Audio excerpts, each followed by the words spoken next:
कहानी शुरू 2135 से होती है, जब दुनिया की आबादी बहुत ज्यादा थी। तो एक स्पेसशिप को बनाया गया जिसका नाम एलिसियम था, जिस पर बहुत सारे लोग थे और उन्होंने दूसरे प्लेनेट पर जाना था। उस स्पेसशिप को कुछ वक्त के बाद एक मैसेज मिलता है कि जमीन पर रहने वाले लोग सब खत्म हो गए हैं और एलिसियम के लोग ही हैं जो अब तक जिंदा हैं। फिर कुछ वक्त के बाद हमें दिखाया जाता है कि एक आदमी अपने स्लीपिंग चैम्बर में आंखें खोलता है, अपना मास्क उतारता है और जोर जोर से चीख रहा था, मगर कोई भी उसकी आवाज को नहीं सुनता।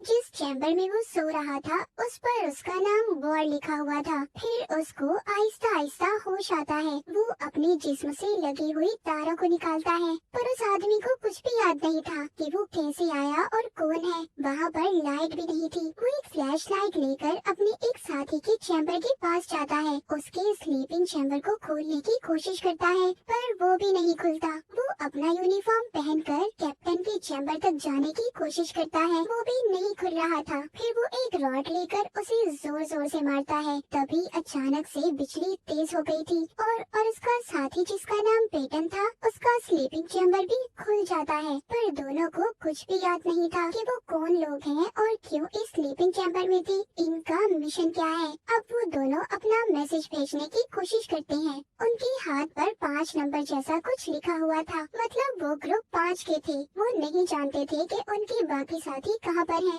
तभी उनको ऊपर से कुछ आवाजें आती हैं और उस आवाज का पीछा करता हुआ ऊपर की तरफ जाता है, जबकि पेटन उसको जाता कंप्यूटर में देख रहा था। मगर जैसे ही वो ऊपर जाता है उसका सांस बंद हो रहा था। जब बॉर चेक करने के लिए लाइट जलाता है, वहाँ पर उनके तीसरे साथी की लाश पड़ी थी, जिसे देखकर ऐसा लग रहा था कि वो काफी साल पहले यहाँ पर मरा होगा। और उससे डरकर नीचे की तरफ गिर जाता है। वो तीसरे डिपार्टमेंट में आ गया था। वहाँ पर भी बहुत सारे स्लीपिंग चैम्बर्स थे, पर वो वहाँ पर एक लड़की को देखता है। जब ये उस पर लाइट कर रहा था तो वो लड़की छुप जाती है। पेटन को भी अब बॉल के सिग्नल नहीं मिल रहे थे। वो वहाँ पर एक आदमी को भी देखता है, जिसको देखकर ऐसा लग रहा था कि उसने कई साल पहले खुद अपनी जान ली होगी। अचानक से वो लड़की आकर बॉल पर हमला करती है और उसको जूते उतारने का कहती है, पर जब वो ऐसा कर रही थी तभी ये दोनों एक बहुत ही खौफनाक आवाज सुनते हैं। वो लड़की तो डरकर भाग गई थी। बॉल वहाँ पर अजीब से क्रिएचर्स देखता है, मगर वो उन्हें देखकर चुप गया था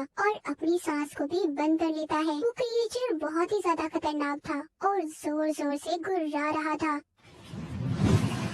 तभी सिग्नल्स भी मिल जाते हैं और पेटन जोर से बॉर को आवाज लगाता है, पर यही आवाज क्रिएचर भी सुन लेता है और वो बॉर पर हमला कर देता है। पर किसी तरह बॉर उससे बच निकला था और अपने साथी पेटन से कहता है कि हमें रेस्क्यू टीम को जल्दी बुलाना होगा। वो इसको कहता है कि इस एनसीएम शिप को इसलिए डिजाइन नहीं किया गया कि हम इसको वापस ले जाएं। इसमें 60,000 लोग एक प्लेनेट पर जाने के लिए निकले थे, अब ये तो वहीं पर जाकर ही रुकेगा। तभी बॉर को कुछ पुरानी यादें याद आती हैं कि जब वो बहुत छोटा था और अपने माँ बाप के साथ टीवी देख रहा था, जिसमें बताया जा रहा था कि एक प्लेनेट पर लोगों को भेजा जाएगा जहाँ पर पेड़ पौधे हवा पानी सब कुछ बहुत अच्छा है और उनको एलिसियम शिप पर भेजा जाएगा। तभी उसको अपनी बीवी भी याद आती है। वो सोचता है अगर वो भी इस शिप पर है तो मुझे उसको बचाना होगा। पर पेटन जो उससे राब्ते में था उसे कहता है शांत हो जाओ, हमें सबसे पहले इस शिप को बचाना होगा, बाकी का काम हम बाद में करेंगे। जब बॉर स्पेस शिप के रिएक्टर को स्टार्ट करने जाता है तो उसे डर लग रहा था। वो सोचता है कि कहीं उसे कुछ हो ना जाए, इसीलिए डर से वो अपना ध्यान दूसरी तरफ बातों में लगाने की कोशिश करता है। तभी वो एक आदमी को देखता है जो बहुत वक्त पहले से होश में आ गया था। बॉर उसके बाजू पर देखता है जिस पर नंबर 6 लिखा हुआ था। इसको समझ आ जाती है कि ये ग्रुप 6 का आदमी है। वो आदमी अपने जिस्म पर कुछ लिक्विड जैसा लगा लेता है ताकि क्रिएचर उसको ना सूंघ सके। तभी उन्हें क्रिएचर्स की आवाज आती है।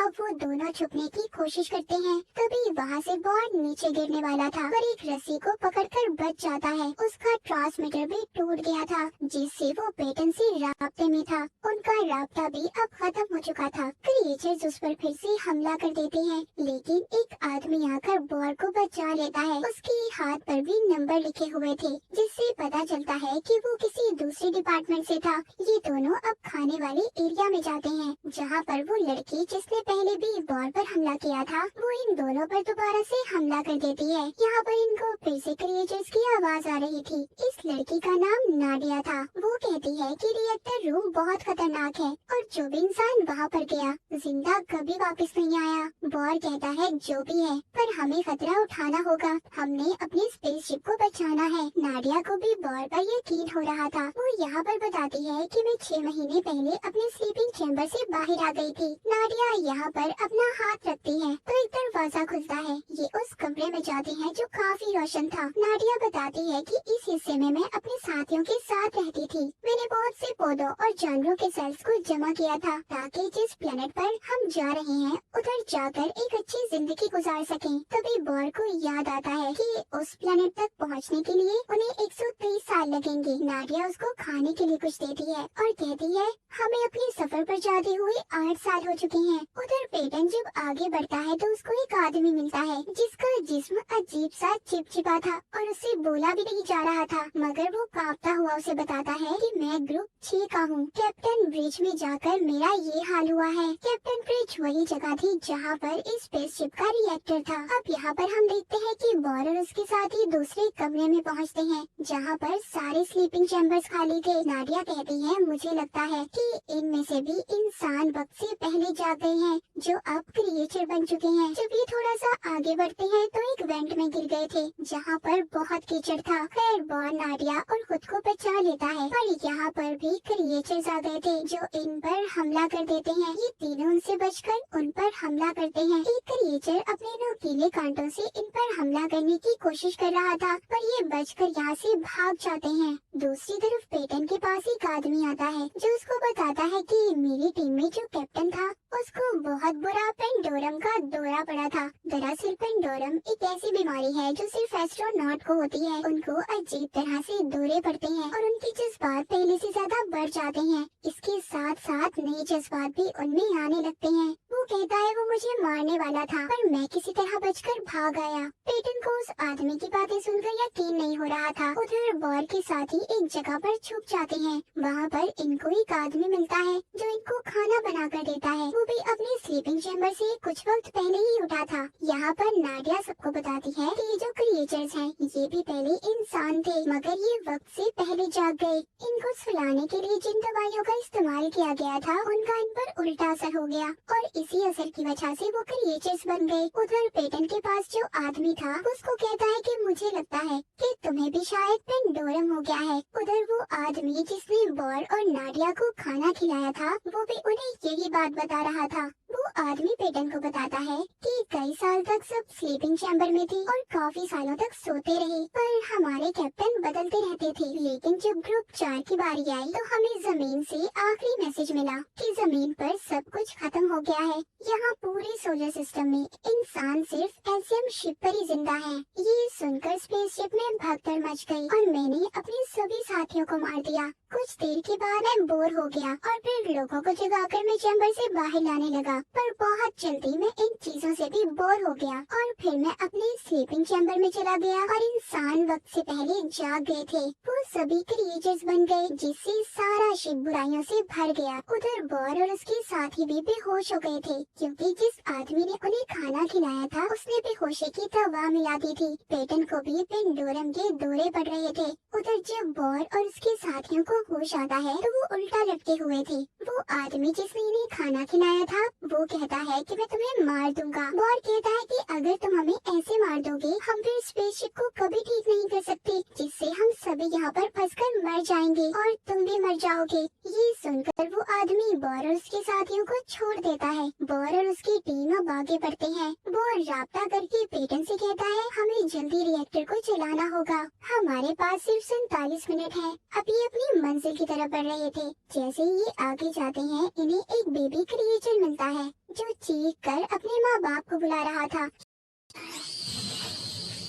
क्योंकि अब उन क्रिएचर्स ने बच्चे पैदा करना भी शुरू कर दिए थे। उधर वो आदमी जो पेटन के पास था कहता है तुम्हारा साथ साथ ही बॉर कभी भी रिएक्टर को स्टार्ट नहीं कर सकता, क्योंकि जब वो स्लीपिंग चैम्बर में था तो उसने अपनी सारी महारतों को खो दिया था। पेटन उस आदमी से कहता है तुम चुप रहो, बहुत जल्दी बॉर रिएक्टर को चला लेगा। जब बॉर अपने साथियों के साथ जा रहा था तभी वहाँ पर ये बहुत सारे चैम्बर्स को देखते हैं जो सभी खाली थे, मतलब इनमें से इंसान वक्त से पहले निकल आए थे। यहाँ इस जगह पर बहुत सारे क्रिएचर्स थे जो यहाँ पर बिजली की शॉक को महसूस करके बड़े ही आराम से सो रहे थे। तभी अचानक से एक क्रिएचर जाग जाता है, पर बाद में खुद ही सो गया था। बॉर आहिस्ता आहिस्ता रिएक्टर को चलाने के लिए आगे जा रहा था, तभी वो पुल अचानक से टूट जाता है जिस पर बॉर चल रहा था और जाकर क्रिएचर के बीच में गिरता है। ये वहाँ पर क्रिएचर की बड़ी जिल्द को अपने जिस्म पर लपेट लेता है ताकि उन क्रिएचर्स को इंसानों की खुशबू न आए। पर गलती से वो आदमी जो बॉर को रास्ता दिखा रहा था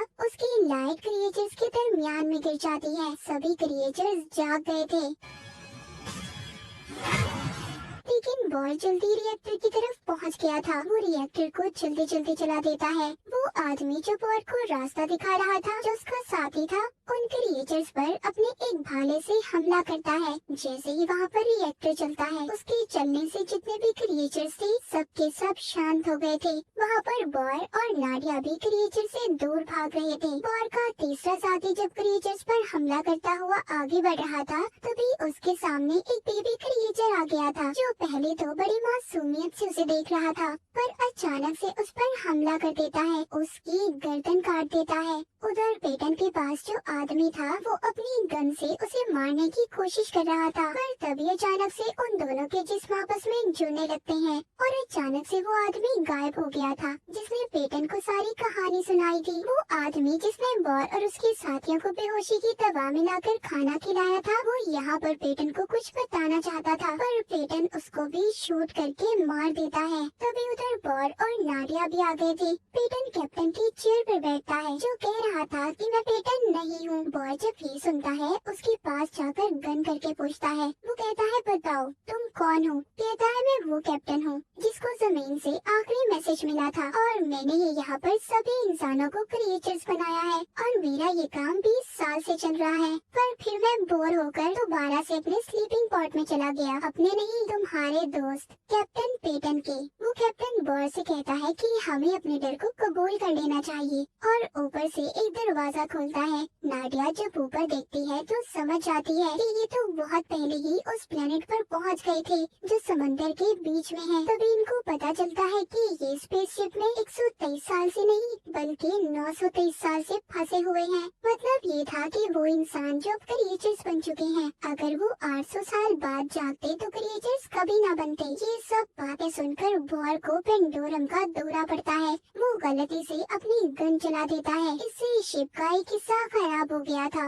और शिप के अंदर पानी आने लगता है। वो नाडिया को लेकर एक पॉट में चला गया था और उसे चला देता है। जब वो पॉट ऊपर की तरफ जा रहा था, पानी की वजह से ये दोनों सांस नहीं ले पा रहे थे। कुछ देर के बाद उनका पॉट पानी के ऊपर पहुंच गया था। वो इतने सालों बाद जमीन को देखते हैं, उनके साथ साथ बाकी पॉट भी पानी के ऊपर आ गए थे। कैप्टन उधर ही एल्सियम शिप पर फंसा हुआ था। मतलब ये था जो पेटन बनकर अब तक बॉर के साथ था वो असल पेटन नहीं था बल्कि कोई और कैप्टन था। पेटन तो कब से मर चुका था और वो कैप्टन पेटन बनकर ये सब कुछ कर रहा था। इसी तरह बॉर और नाडिया इतने सालों बाद पानी पर पहुंचकर जमीन को देखते हैं और अपनी जिंदगी को शुरू करेंगे। और इसी के साथ ये कहानी यहीं पर खत्म